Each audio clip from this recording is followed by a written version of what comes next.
Good afternoon and thanks for joining 13 News on WTHR Plus. I'm Jenny Runovich, and we start today with a look at the forecast as we are dealing with heat, with mugginess and possible storms to our south. This is a live look at downtown Indianapolis. Looks very nice over the Circle City right now.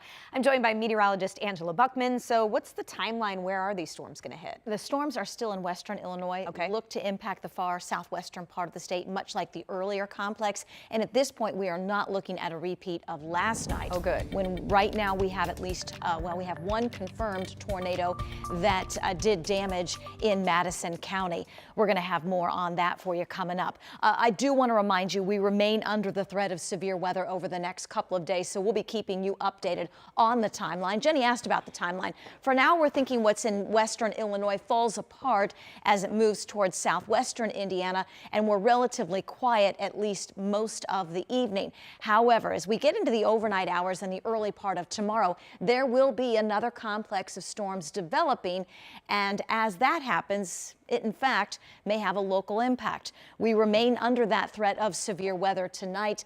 The greatest threat is across the southwestern part of the state during the overnight hours. As we get into Wednesday, all of central Indiana at a level 1 threat, and we remain under the threat of severe storms and actually go up a bit in terms of that threat level on Thursday. So we encourage you to stay with us. We're going to be keeping you updated on the when, the impact, and what you need to do to keep you and your family safe. The good news right now, it looks like it's going to be several hours of quiet weather, just hot and muggy this evening. Hot and humid tomorrow. We're expecting highs in the upper 80s and low 90s Wednesday and Thursday. Both days, the storm chances and that threat of severe weather. Let's go local and time it out. This is Wednesday, so tomorrow at 8 a.m. We expect this line of storms, if it in fact does develop and holds together, to move from north to south across the state during the early half of tomorrow. So that's when we expect that threat of severe storms on Wednesday. We get another complex developing Wednesday night into Thursday, and Thursday looks to be pretty stormy as well. This is Thursday at 8 a.m. There will be some scattered storms around on Thursday and that threat of severe weather. So just stick with us. Very active week, hot and humid as well. Heat index values that will near 100 over the next couple of days. 91 tomorrow, 92 on Thursday. Storms early tomorrow and then off and on storms on Thursday and again on Friday. Friday not as hot, expecting mid 80s Friday. A pop-up storm as we start the weekend, but a quieter weather pattern begins to settle in as we get into the end of the weekend and the early part of next week. Sunshine is back with highs in the middle and upper 80s. Angela, thank you. New today, the National Weather Service confirms an EF2 tornado caused this damage last night in Madison County. You're taking a look at the administration building for the Frankton-Lapel School District hit during the storm. Our Lauren Kostick was there this morning and has a closer look at the damage. Devastating damage here in Madison County after those storms ripped through the area. This is the Frankton-Lapel School Administration Building. You can see that storm ripped off part of the roof there, also damaging 2 of the brick walls. And this appears to be the gymnasium. There's a basketball hoop back there, scoreboards, some bleachers. We're also told about a dozen of the school buses just behind that fence were also damaged in this storm. The severe weather rolled in late Monday night. A spokesperson with the Edgewood Fire Department said the building is a former school that now houses administrative offices. The scary part is just hours before this storm hit, 13 News learned there was a back-to-school event held in the building with dozens of families and kids. But thankfully, that event ended way before the damage occurred and no one was hurt. As the sun came up Tuesday, contractors and first responders arrived back on scene to assess the damage. Drone Cam 13 also capturing a better view of the storm's path, starting on the west side of the building and extending into the nearby cornfield. The school district said the total cost of damage is still unknown. School leaders tell us they will provide updates on repairs and any changes due to this damage. That information will be on the school's website and also on social media. And this small district goes back to school next Wednesday, but we are told the damage here at this administrative building will not impact that start date. In Madison County, Lauren Kostick, 13 News. This week, the judge in the Delphi murders trial is set to consider a series of key issues, including dismissing the entire case. Our senior investigative reporter Bob Siegel breaks down today's proceedings at the Carroll County Courthouse. Today is day one of pretrial hearings in the Delphi murders trial, and I got to tell you, things got off to a very slow start when Judge Frances Gall showed up 75 minutes late to the hearing she scheduled. It was supposed to start at 10 o'clock. Judge Gall said there was lots of construction traffic getting from Allen County here to Delphi. Once things did get started, we heard Richard Allen's defense team argue why the judge should vacate a safekeeping order. That order essentially has kept Richard Allen locked up in a maximum security state prison for the last year and a half. His defense team says Allen should be moved closer to Delphi, where he can be closer to his attorneys and his family. They want him to be housed at the Cass County Jail, and both the prosecutor here in Delphi as well as the sheriff here, they both say they are not opposed to that idea. And in addition to that, we have heard that the Cass County Jail is willing to accept Richard Allen. So the second issue that we heard was the defense talking about how the state is not turning over evidence in a timely manner, and when they are turning over evidence, it is not organized. The prosecutor here in Carroll County, Nick McClelland, says that simply is not true. The defense is hoping that the judge will intervene with some sanctions and some timelines to speed things up. So this afternoon, the defense team is arguing why the judge should dismiss the murder charges against Richard Allen altogether. We'll have more from inside the courtroom on those arguments coming up on 13 News at 6. In Delphi, I'm Bob Siegel, 13 News. A lot to cover there, Bob. Thank you. Right now, we're working to learn the name of a man killed in a crash this morning on Indy's southeast side. Metro Police say around 6:30 a.m., a car and a motorcycle collided at the intersection of Brookville Road and Kitley Avenue. We spoke with a man who heard that crash. He says a truck driver tried to perform CPR on the motorcyclist. And that guy did not quit, until the paramedics got here. He relentless. He tried everything he could. Unfortunately, though, police say the motorcyclist died at the scene.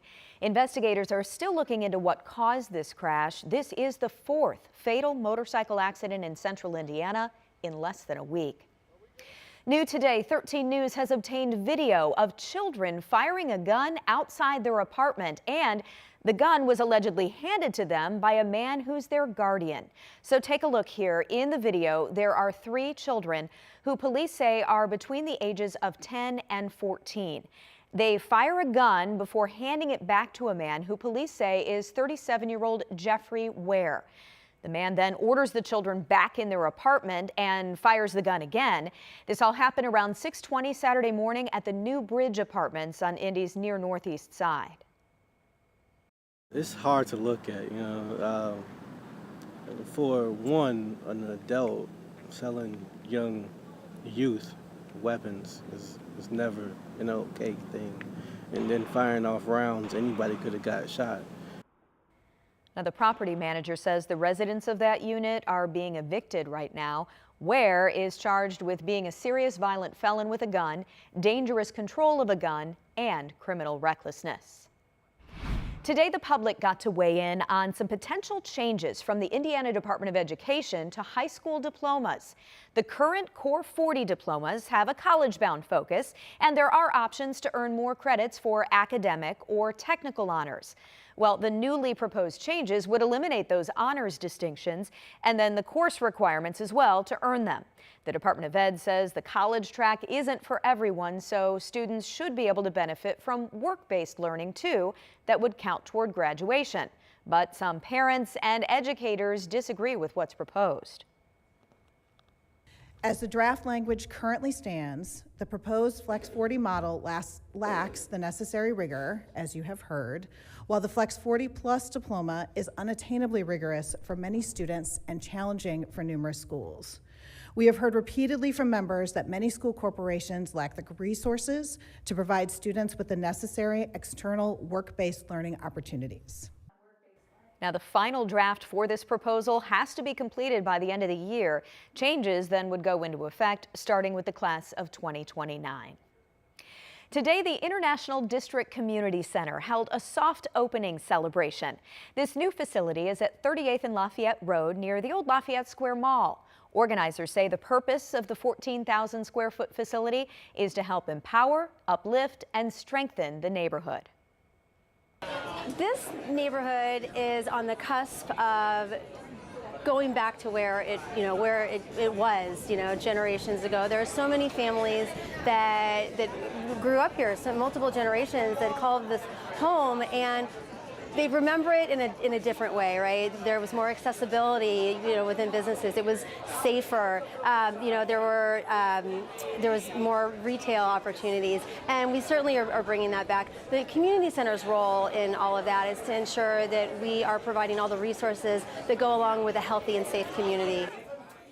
The International District Community Center plans to offer programs that'll focus on community connection, workforce development, health and wellness, youth literacy, and safety.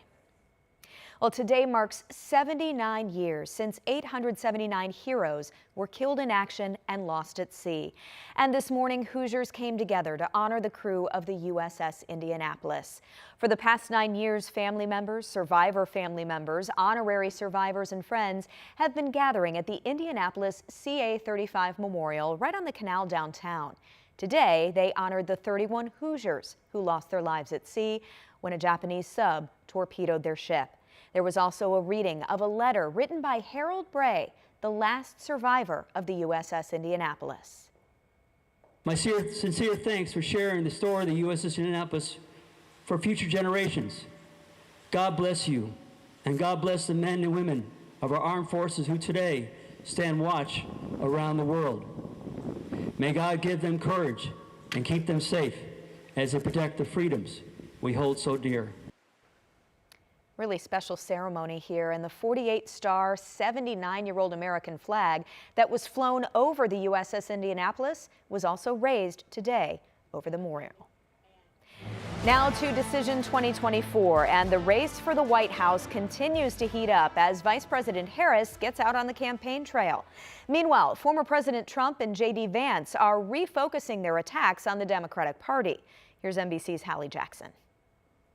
The presidential race taking shape. Vice President Kamala Harris set to hit the campaign trail, and former President Donald Trump in a new interview backing up his new running mate, Senator J.D. Vance. He's got tremendous support among a certain group of people that like families. The former president referencing Vance's controversial comments from 2021, critical of Democrats without children. We're effectively run in this country via the Democrats, via our corporate oligarchs, by a bunch of childless cat ladies. He's not against anything, but he loves family. Mr. Trump also insisting that when he told a Christian audience Friday, you don't have to vote again in 4 years, he was not alluding to the end of elections if he wins, as some Democrats have suggested. I said to the Christians in the room, don't worry about the future. You have to vote on November 5th. After that, you don't have to worry about voting anymore. I don't care, because we're going to fix it. The country will be fixed. And the former president suggesting he may be ready to debate Vice President Harris. I want to do a debate, and now people know who she is. She's a radical left lunatic. So the answer is yes, but I can also make a case for not doing it. Harris has said she's ready to debate Mr. Trump. For her part, the vice president's focusing on reproductive rights, looking to link Mr. Trump to Iowa's new restrictions on abortion after 6 weeks. Which makes Iowa the 22nd state in our country to have a Trump abortion ban. Behind closed doors, J.D. Vance telling donors that running against Kamala Harris instead of President Biden was a little bit of a political sucker punch, according to a recording obtained by the Washington Post. Vance adding Kamala is a lot younger and obviously not struggling in the same ways that Joe Biden did. A Vance spokesperson saying Harris's, quote, far left ideas are even more radioactive than Joe Biden. Harris is also set to decide on a running mate by the middle of next week. One major contender out, North Carolina Governor Roy Cooper withdrawing his name from consideration overnight. Well, we want to take you overseas now, where rescue operations are underway in India after 2 deadly landslides killed at least 73 people. Gosh, take a look. Mud and water everywhere. Those landslides, caused by heavy rainfall, impacted 3 different villages and hundreds of homes. And crews now, as you can see, are desperately trying to save the people who are trapped. The weather also caused a bridge to collapse there. Rescue teams built a temporary bridge to help with evacuations as they try to search for survivors. Heavy rain in northeastern Vermont washed away several roads caused by a flash flood emergency. One road collapsed almost completely overnight. You can see it here. This after the area got 5 to 8 inches of rain. So far, the National Weather Service has issued 2 flash flood warnings there. There have been several water rescues and evacuations as well. This is the 3rd time this year this same area has experienced flooding. Whew, my goodness. Okay, so we're not dealing with anything very severe today, which is good. Which is good, not yet, but we remain under the threat all the way through Thursday at least. So stick with us. We'll be timing these difficult to time complexes of storms.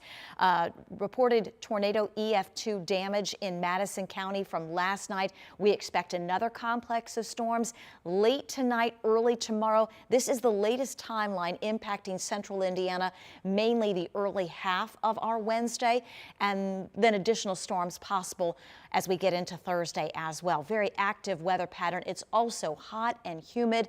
Temperatures are near 90, heat index values near 100. So we encourage you to find the shade the next couple of days and stay with us as we keep you weather aware on that severe threat all the way through at least Thursday. Quieter weather returns for the upcoming weekend. We need that for the weekend. Thanks, Angela. Hey, here's your prime time Olympic lineup for tonight. The U.S. women's gymnastics team is going for Olympic glory. That competition starts at 8:04 tonight. Then at 8:48, men's swimming, the 100-meter freestyle semis. At 9:01, more swimming, this time the women's 100-meter backstroke final. 10 minutes after that, more men's swimming, the 800-meter freestyle final. Enjoy all of it.